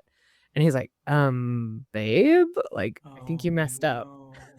And I was like, "Oh my gosh, oh no." And thank goodness for the price difference, because to do this in the US with US dollars would have, like, gutted me, but because the dollar goes so much further in Peru, I so Yeah. Yep. I got through customs, I ran upstairs, and I was like, "I need the first flight to Cajamarca, whoever has it." And thankfully, after tons of I'm looking at all the screens, and I'm, like, trying to navigate all of it. I finally find the next one, and I have 30 minutes to get to this flight. So first step is I jump in And it line. probably cost you what, like $30? It was closer to 100 because it was last minute and I had luggage. Oh, Luggage is Oh, yeah, Right. yeah, sure. Yeah, Yeah, makes sense. I get you. Because again, back to the board games and love of that, I couldn't, come meet my in-laws for the first time and not have games to share with them, including Ticket to Ride. So, Okay. um, so I had a check bag that I had to check. So I get through that, and by this time they were pretty quick. So I feel like I had maybe had 20 minutes. So then I have to get through security, and I'm told gate B is where I need to be. And I'm like, "Oh, okay, perfect." So I get out, I get through security and I start running, and there's A, and I'm like, "Okay, let's go, let's go." What I didn't know about this airport is it doesn't go A, B, C. It goes A, C, B. And so I thought I was like super close to the gate, and I find out I get through the A section and then it goes to C. And I'm like, "No way." Oh my And it's gosh. like B's on the other side of C. I ran so fast. I managed to get there in time, but I had stopped because I had been wearing like what I like to call plain shoes, shoes you can easily slip in and out of. I think they were Yeah. Crocs. But I had a pair of tennis shoes with me. And so after I get through A, I realize I have to, at this point, run to B, and I'm not a runner. And so I stop, I take my Crocs off, I pop on my tennis shoes, and I'm just booking it as fast as I can through this airport. And I This was in managed, Lima? yeah, this is in Lima. Yeah. I was in and out of there a couple times. I don't remember that though, but I guess probably because I had more time. Yeah, that's I will say it's not as dramatic when you have time. Yeah, Um, right. so I had, I'm just running and I managed to get there. And this was one of the airplanes. Some of the airplanes they have right there and you just walk onto the gate. Others, they put you on a bus to then bus you to the airplane. Yes, to the tarmac, yeah. Yep. And I managed to just barely catch the last bus. Like, I Wow. was, like, running up just before it left. I hop on, I get on, they get me onto the plane and everything, like, everything's loaded, and I'm in my seat, and I look around, and I'm like, "Everything's good? Like, I'm buckled? Cool," and I passed out because I was so tired. Nice. And it was the best flight to Cajamarca because I just got to sleep for an hour and 20 minutes. Beautiful. Um Beautiful. Yeah, but definitely, and then the city of the awesome thing about because 'cause you'd asked me about Mexico and about Peru, and I will say the thing that they have that I feel like you don't quite see in other countries, like, yes, you see history, yes, you see layout, but because I saw this in Mexico too when we went hiking, I don't remember what city it was though, but it was a city like Cajamarca that had been built upon I believe in Mexico, it's a Mayan city, and Cajamarca is an Inca city. So what happened was, the Incas, they didn't just build one city. In fact, they built very elaborate houses that housed many servants and housed like huge bath areas and housed massive treasure rooms. And then they would have like a different house for their wives that would again have these really big open areas for like a courtyard and like but this courtyard belongs to this wife and this one over here. Like again, the history is just fascinating to learn. And then when you're walking around the city and you get to a high point and you look down, you can see the blueprint of the ancient buildings because the when the Spanish came in and or other people, the conquerors came in, they didn't they weren't in the mindset of like, "Oh, let's build roads this way." They were they were just there to, like, take over. So, as they're, like, taking everything away from these people, they're while things are definitely changing and going away, the people are rebuilding and putting their house where they're like, "Well, this used to be the bath of the king, but now I'm gonna make this wall the back of my house or the front of my house." And that's one of like the most interesting things as you're looking. I don't know if you notice this, but as you're looking down at the city as a whole and looking at the blueprint, you can see the ancient building and how it's been transformed into, restaurants and houses and they're all together. Like you don't talk about sharing a wall with your neighbor. They're all just like squished in a very interesting way that, like, blows my mind, and it's this interesting merge of ancient history and how people are living today. I don't know if you noticed that, Bill, but that was one of my favorite things about it. Yeah, I don't know if I actually did. I'm unfortunately, because I think that would be really cool to see and really be able to take notice of. I mean, we went to Machu Picchu and, did that stuff, which obviously is very Mm. different than what you're saying, but seeing Oh, yeah. the way that they built things on purpose in order to defend themselves and be in a place where they could kind of hold their own if somebody was trying to attack them, and just the minds of these people hundreds and thousands of years ago to come up with these things. I mean, it's just amazing. A little bit side note from what you're saying, Yeah. even still, like they still had a plan when they built all these places. But yeah, very cool. Because even the newer, because you're not talking modern, you're just talking Uh-uh. newer homes and newer buildings, but they're Yeah. still probably hundreds of years old attached to these places that are like centuries old. Would be very, very cool to see. I hope you have Yeah. photographs. I do, yeah. I'll shoot some over to you. They and I will say, to your point, it's also because like, Lima, because 'cause we've both been to Lima, so we both have that reference point, wasn't that way. We spent at the end of our trip, we went back and spent a little bit of time in Lima, and, Yeah, Lima's you know, more modern than. way more modern, you don't see history there, so it is definitely, uh, not every town has it for sure. No, but did you ever get to Machu Picchu? We haven't yet. Okay. We have plans. We did and this is actually probably a perfect place to kinda, like, wrap it all back to map to moments and, like, how's it going. So, my husband's family is pretty large. His mom is one of 8, I believe, and his dad's one of 10. My mom, as mentioned earlier, is also one of 10. My dad's one of 5, so his parents were slacking. But needless to say, we have massive families. And, we did do a courthouse wedding. We were like, "We'll keep this easy," because we know we want the big wedding. I want all our family there. I want it in Peru. I want my family to come in, experience this culture. So Machu Picchu is going to be part of that wedding. We're gonna take about 9 days. We're gonna get everyone first to Machu Picchu, and we're gonna go see that. Frank's family as well, who live in Peru, not just my family. So we have a chance to meet each other. We have a chance to do a shared trip, and then we're all gonna go back to Cajamarca, his hometown, and that's where we'll have the actual, wedding event and big party. Yeah. And, to coordinate this, like our our guest list is over 500 people, and that's just family. It's big, and to have something like so what Map to Moments is gonna allow us to do is put in the master plan. I'll be the main host, and then I can make some co-hosts who can help me make some decisions, like, different as we figure out, like, the hotels that'll work with us and stuff, because we're gonna try and do it on our own. We're not going to use a travel agent, and then we can invite out to everyone in our family, and that's essentially gonna be, like, part of the wedding invite is, "Hey, here's this trip where you can coordinate it," and then they can opt in to the trip, so they can tell us right there on the app, like, "Yes, I'm going.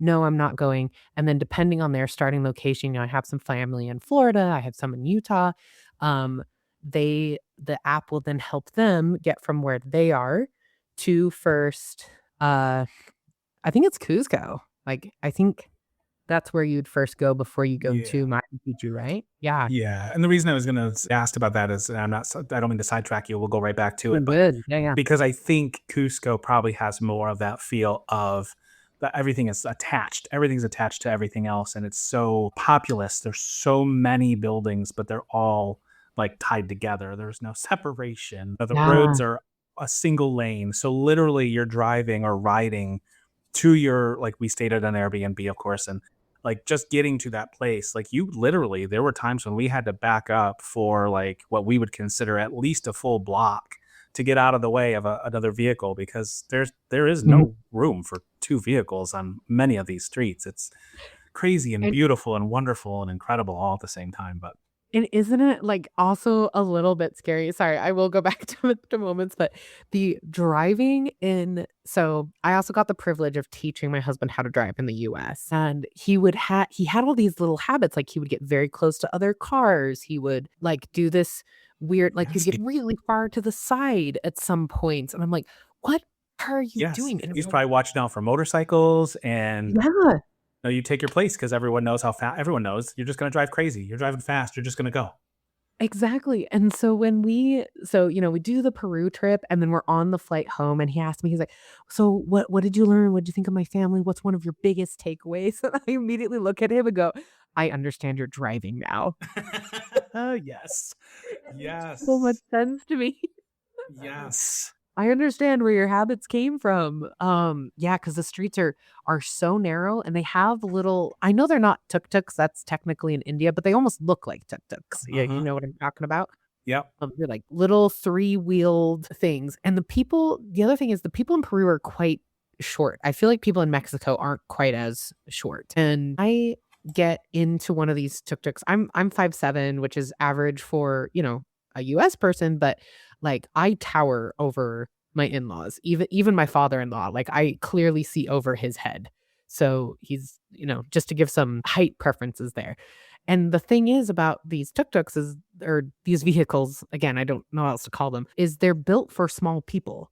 So I'm in it and I look out and I can't see everything that I should be able to see. Like I can't properly see oncoming traffic because I can only see the roof of the vehicle I'm in. And I'm like panicking. I'm like, sweetheart, this isn't safe. I'm like, they can't see oncoming traffic.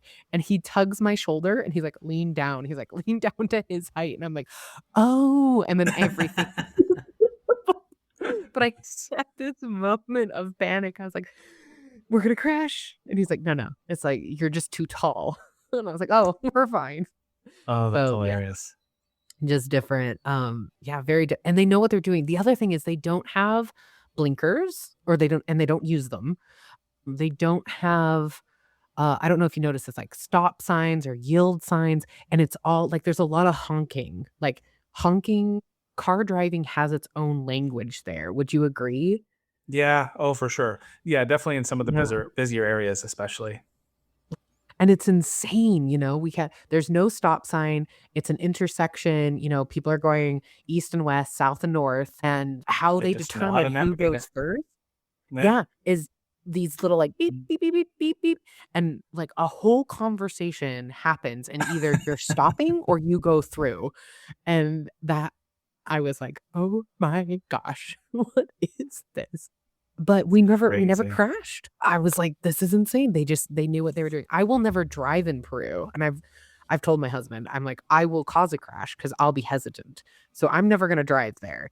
But I very much trust that the drivers know what they're doing 'cause, I even though it was scary, we were like, they kept us safe. They know what they're doing. Let them do their thing, you know? Yeah. Yeah, there's probably fewer accidents there than there are on our roads, to be honest. Completely. Just Yeah, that's it's insane. agreed. What's So your quick so one? so let's do this. Just in the interest of time, I do want to kind of get Yep. toward the final five questions. Is there Yeah. any other story or experience that we are missing that you thought you kind of had coming in like, oh, I have to tell this before we actually get to the final five? And I don't mind if the questions turn into longer answers, but The last thing that I wanted to say to kinda help just tie everything back to Mapped Moments with my travels is yeah, yeah. if you have a chance and you're looking at different airports to stop in, to have a layover in, you're gonna spend some time, whether it be an hour or in particular, some layovers are, like, really long. The South Korean airport, I highly recommend, if you're a listener and you've gotten this far, always choose that airport. It is so traveler friendly. They have definitely thought about the people transitioning through. And while you have to look around and you have to find it, there are showers, there are rest areas for free. There are also, like if you travel Delta and they have their club, like those exist too. But then they've also thought about people who are like, hey, I'm not part of a club or I'm not loyal to an airline, where can I also get a respite? That airport has thought it through. They've also thought about children. They have thought about people who have, ADHD or autism and who need a quiet space to go sit.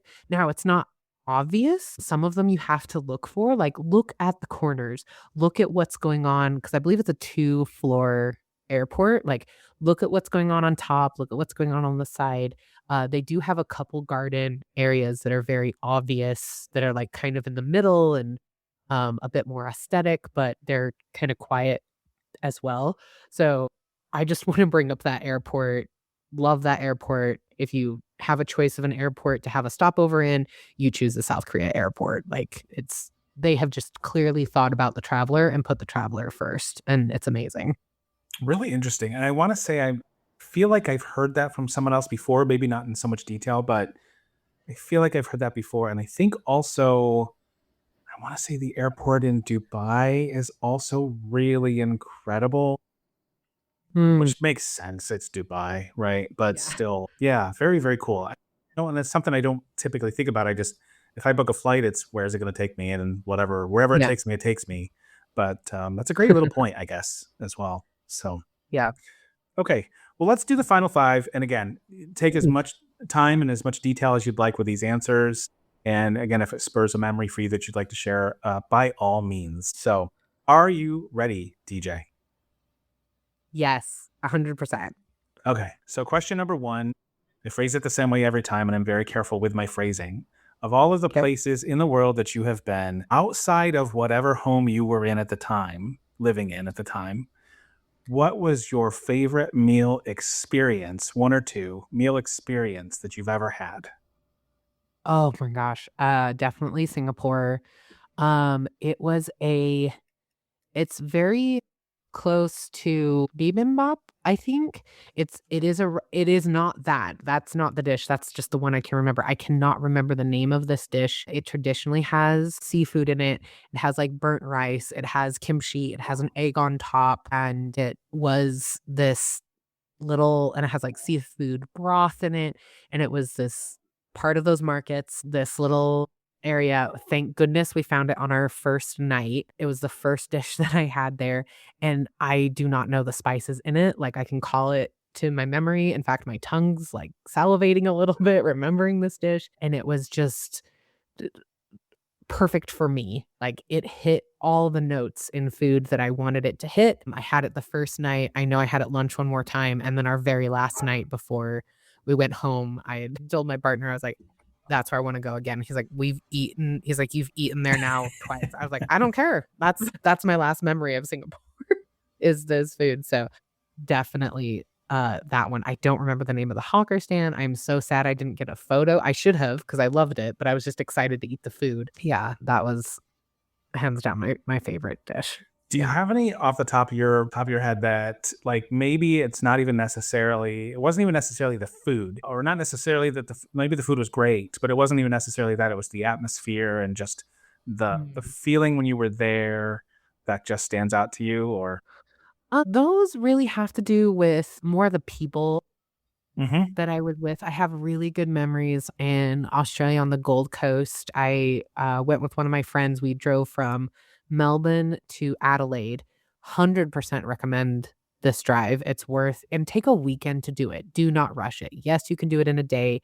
I think it's technically only like a 2-hour drive, but take a weekend.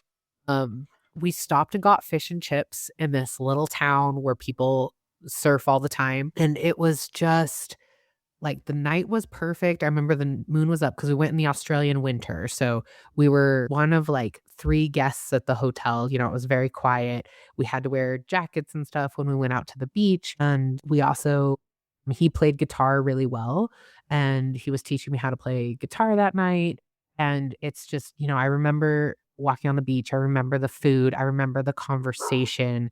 It was just, like, a really good time, but it was because I was with that person. I don't know if I have one where I was like, "Oh, the atmosphere itself really, That's really okay. made it." Yeah, Yeah. but yeah, definitely, like, with the people. When you're with the right people and not necessarily I know what I was saying, like, could sound romantic. Like, this person and I were never romantic, never even interested. It was just a really good night, like, just fantastic conversation, very honest, very, like, exciting about life and the world around us, like, reflected that, which I do think the Gold Coast Road is a place to have nature and life around you being, like, "Hey, we're excited for you to be alive. Here's these amazing rock formations coming out of the water, and the water's beating them, and feel like you're living."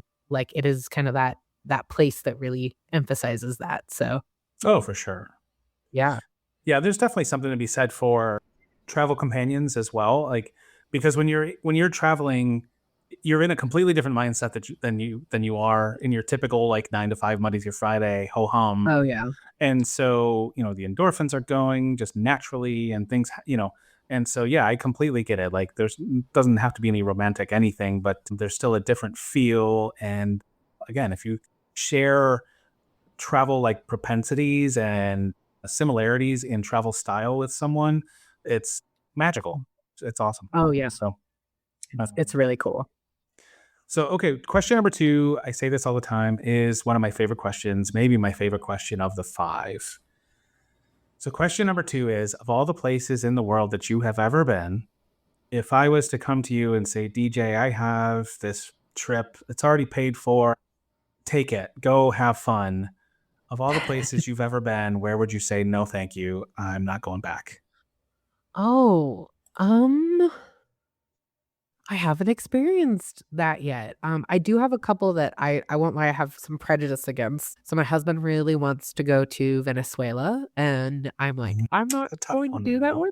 Yeah. Yeah, and in particular right now, that one's really hard. But you've never been there, so that can't be your Yeah, answer. exactly. So I would easily go to all the places I have already been again. I will say the closest one that gets there is when I went to Thailand. I did Bangkok, which I really enjoyed. And then we went to, I believe, Phuket, and it's lovely. It's very nice. I just if if you're like, "Oh, hey, here's this," I'd be like, "Well, I'll get to Bangkok, and then I wanna go see other places in Thailand," I'm just not as excited to see that one again, whereas if it was Tasmania or Singapore again or back to Guangzhou, China, or back to New Zealand, I would be like, "Oh, yeah, I'll go see all of this again." So, that would be the one where I would divert it. I just wouldn't go to Phuket, but I would go see other places in Thailand. Okay. And I think that's the closest I would get to a no, but yeah. Very fair. And I have had people say there's just nowhere that they wouldn't go and give another chance to at least. So Yep. that's good. It's a good answer. It's a good answer.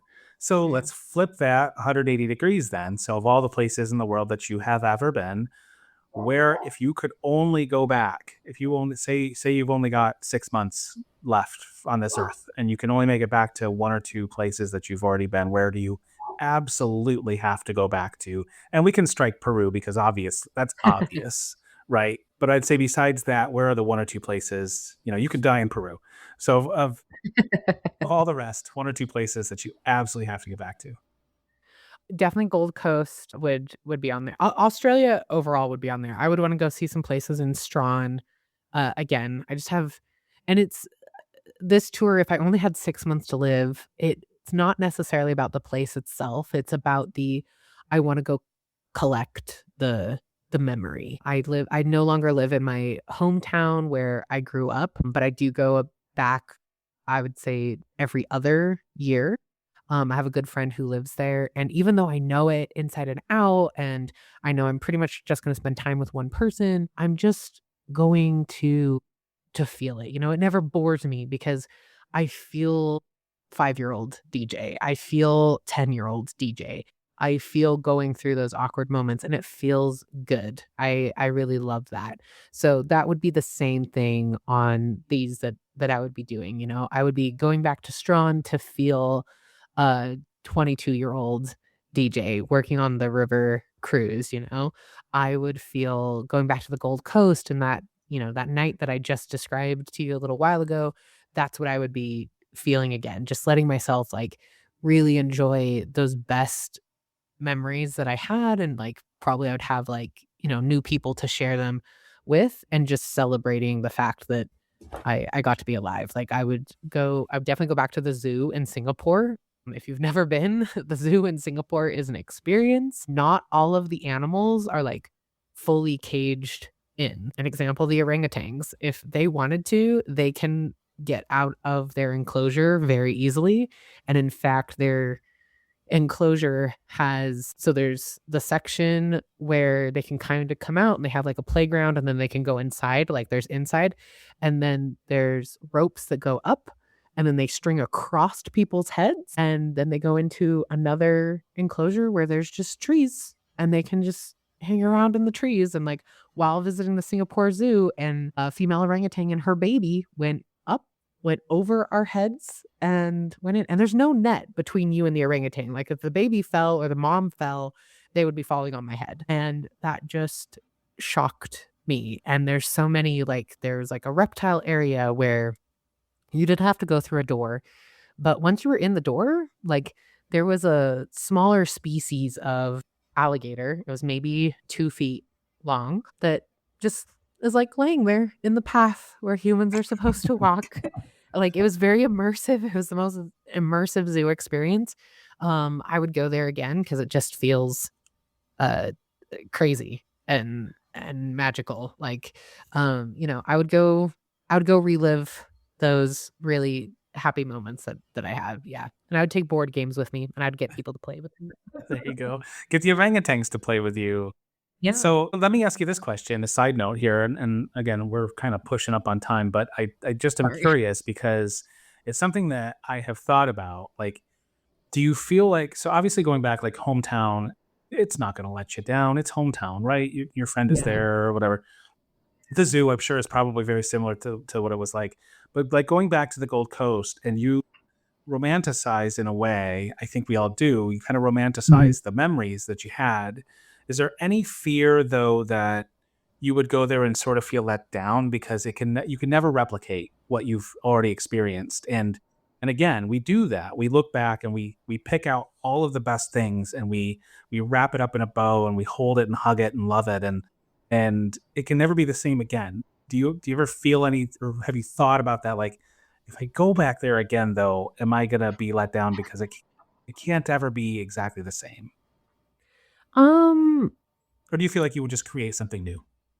I think I would create something new with whoever I went with, or myself and my 10,000 personalities if I just went by myself.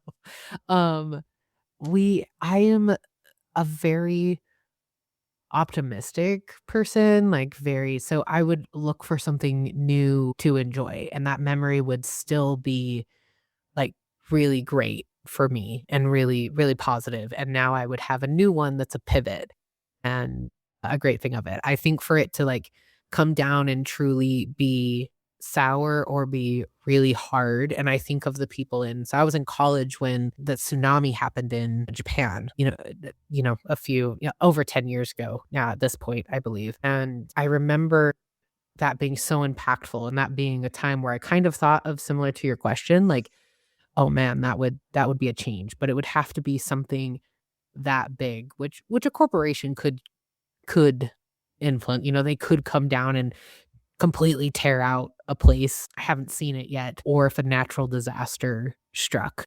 I think that would be crazy to see and that would alter my brain a little bit, but I think I would still be looking for something to positively impact that for sure.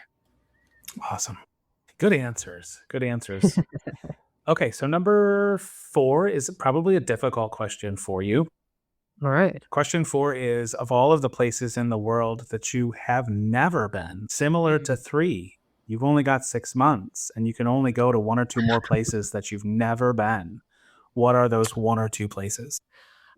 South Korea, Japan, and Germany for sure. South Korea and Japan, I have just always been fascinated with since I was a kid. I feel like it's kind of a millennial thing, like in particular in Japan. I feel like, anime influenced us a lot and the video Final Fantasy, Nintendo, Pokemon. We just grew up with so much of that if I was told 6 months, like, it would very quickly jump to the top of my list. Korea, I've always had, an interested in a specific town in Korea where women were divers. They would dive for pearls and stuff, and so I've just always really wanted to see that town. It has held ever since I've heard about it, it's held a fictional amazing standard in my head. I don't think it's actually gonna be as amazing as I've built it up in my head, but I really wanna go to this town specifically in South Korea. So it's not, not going for K-pop or for a band or anything like that. Like, there's a specific town I'd wanna go see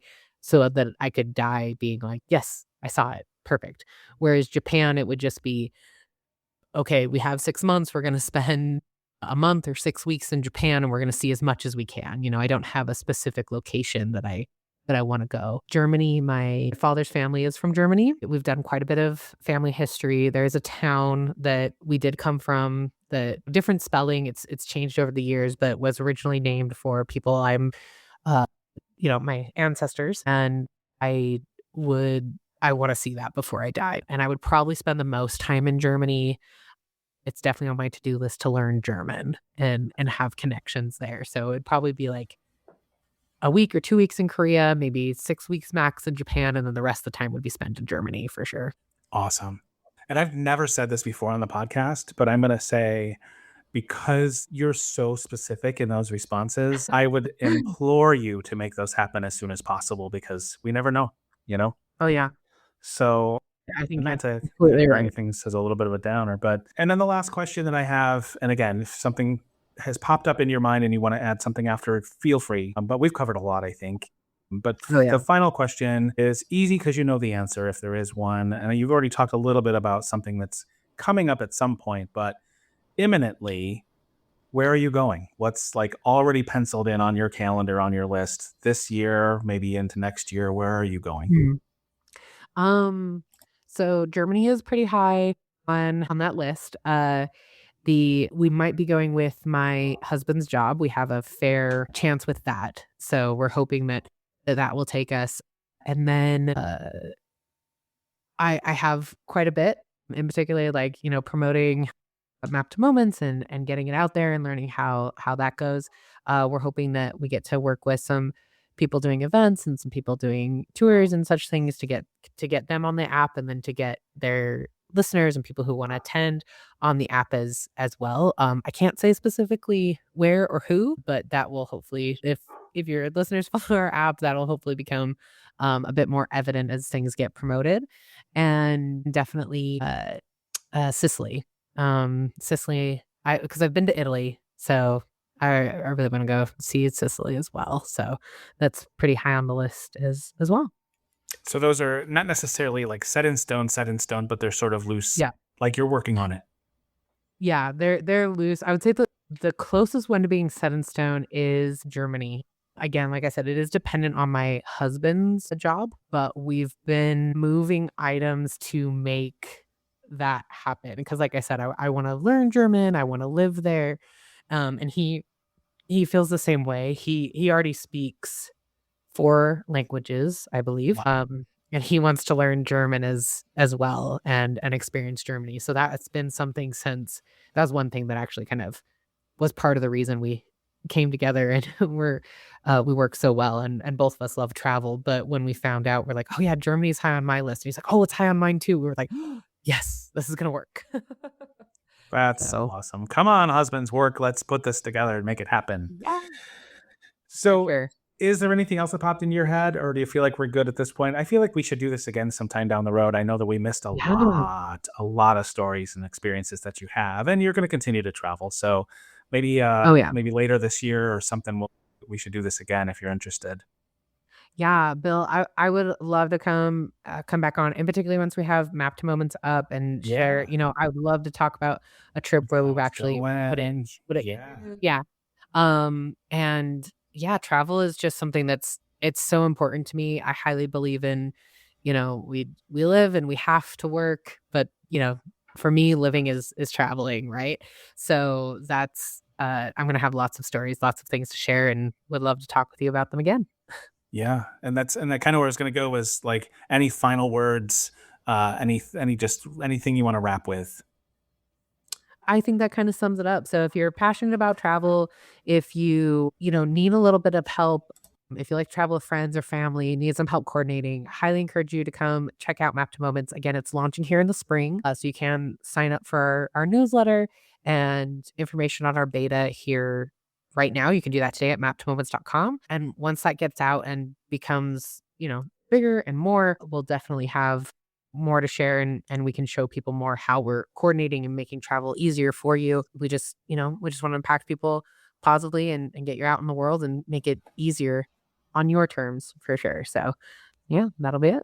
Yep. And I can't wait to see where it goes. And I'll be using it myself. So, yeah, very, very excited for what you're doing. And I'll be following along to see where it goes. So, just thank you so much, DJ, for taking this much time with me. All of our time is very valuable. And I've had somebody on the podcast once upon a time say, we're sharing heartbeats and our heartbeats are limited. And it means so much Mm. to have shared these heartbeats with you. And so I just really appreciate you and this time that we've had. And good luck on everything. Stick around with me just for a couple minutes after we hit stop, okay?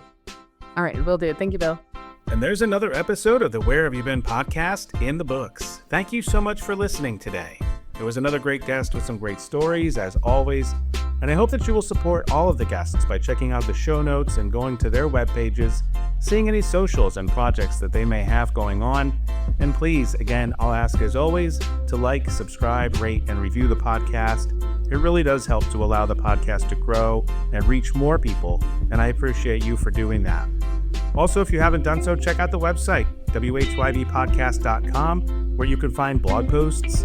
If you'd like to be a guest, please register to be a guest on the site, and check out the merch page. There's some really cool stuff if you're interested in representing the pod, along with some other cool travel items and apparel that I'm working on every day as well. Join me again next week for another great guest with more incredible stories.